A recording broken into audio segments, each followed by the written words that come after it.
Uma das grandes características da ficção científica, principalmente a especulativa, é a construção dessa relação que as grandes corporações têm com o mundo onde elas estão instaladas. Em geral, é uma narrativa que se repete muitas vezes.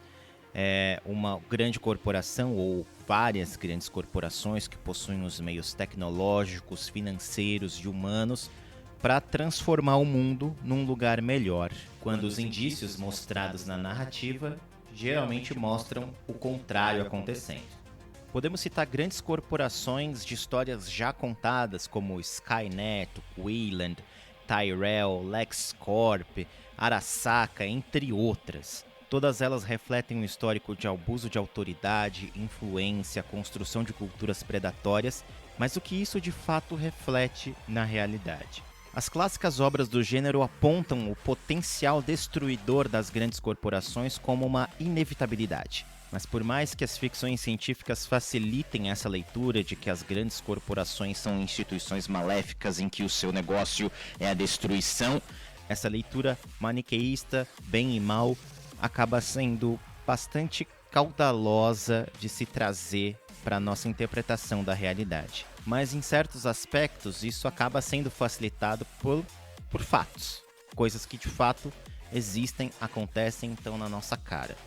Um exemplo disso é um estudo da consultoria ambiental Oceana, que mostrou que a Amazon, em 2019, foi responsável direta por despejar no ambiente 250 milhões de toneladas de plástico.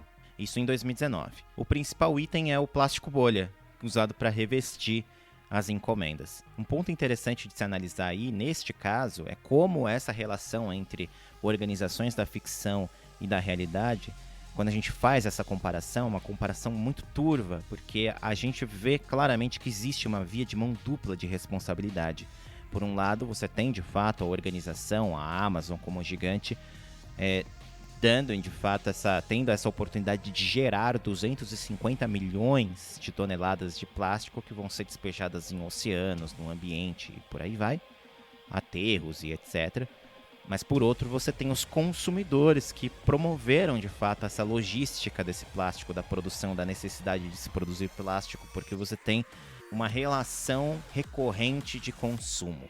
Então, por um lado, a gente tem a responsabilidade das organizações e por outro, do consumidor. No caso do consumidor, já seria um assunto para outro vídeo. Então, aguardem.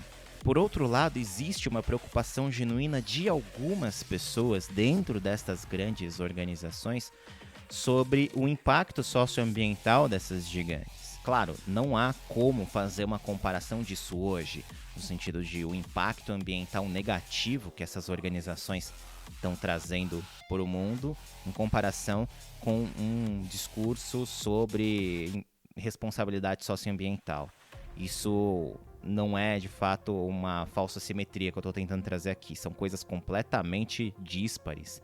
O impacto negativo ainda dessas grandes corporações é enorme em comparação a qualquer ação que se tente realizar para mitigar esses problemas. Mas essa é uma narrativa que tem se mostrado promissora, principalmente até pela mudança no perfil dos executivos e executivas e na mudança de perfil de negócio para as decisões que o próprio consumidor tem tomado na hora também de fazer a sua compra do seu bem, do seu item, etc. Existe de fato um pensamento hoje que, andando como tartaruga, vem se desenvolvendo na mente das pessoas sobre a responsabilidade, tanto do consumo, responsabilidade ambiental e assim por diante. Esse vídeo aqui é um brevíssimo comentário sobre uma discussão que tende a ser muito maior, então na verdade esse acaba sendo um convite para você participar aqui comigo e discutir sobre este assunto, trazer outros pontos interessantes que você acredita ter